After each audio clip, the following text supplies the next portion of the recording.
So I've spoken a bit about the hidden calories in places, but calories are definitely not everything that matters, and I've also said that a few times too. See, within our bodies are biological processes that are influenced by the day and night cycles.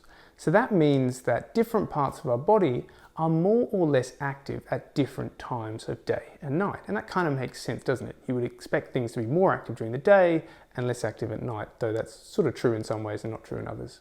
So you would have noticed this, that sometimes we naturally feel awake during the day and tired at night. That's an obvious one. And these systems are called circadian rhythms. So our circadian rhythm is basically a 24-hour internal clock that is running in the background of your brain and other parts of your body. And it cycles between sleepiness and alertness at regular intervals. And hence, it would make sense that it's also known as your sleep-wake cycle. Now, the circadian system is composed of a master clock and then a whole really impressive, amazing series of clocks throughout the body that work together to help you function and stay healthy. So the body is such an amazing thing. The central master clock is in the suprachiasmatic nucleus, located in the hypothalamus of the brain. However, there is also more and more evidence coming out, like I just read one the other month, suggesting that many other organs and cells in the body have their own clocks, which influences their functioning. So you've got your master clock and then lots of peripheral smaller clocks locally governing things, meaning that they have different operating capabilities at different times of the day and night. So if we take a few specific examples, if we look at the liver and the gastrointestinal tract, they have their own internal clock. And what this is starting to mean is that there may be better times to eat because we can better digest, better process. There may be times during the day where our bodies naturally are better able to process that food and use that food well. And there are other times when the eating could actually have damaging effects because our body just doesn't want it. It's like waking you up in the middle of the night. So the same food you could eat at a different time could have significantly different outcomes. Same food, different outcomes, good or bad, depending on what time you eat. So things are getting interesting now. Now, common sense would say that we should sleep at night, pretty obvious, and therefore should not eat at night, and when the body is not biologically ready for it. And, we are seeing evidence for that now.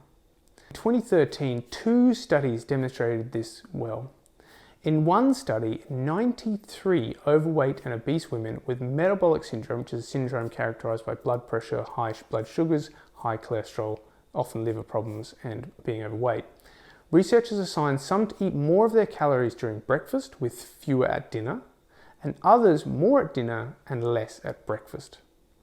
After 12 weeks, so about 3 months, despite similar total calories, women consuming a greater proportion of calories earlier in the day lost 2.5 times more weight compared to women who had the most calories at dinner.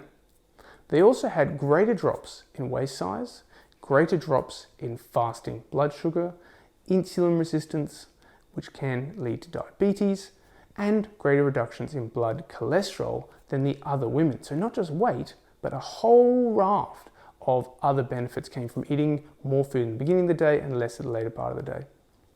There was another study of 420 people found that the earlier that we ate, on average about 25% more weight was lost. So the short version of all of this early evidence is that if 2 people eat exactly the same food, but most of it in the earlier parts of the day and the other person in the later parts of the day, the one who eats it earlier in the day is going to lose more weight on average. They're going to reduce their blood sugar levels, they're going to reduce their cholesterol far more effectively than the person who eats the exact same food but at the end of the day. And so it's really fascinating that we can now start to see how this is governed by these biological clocks.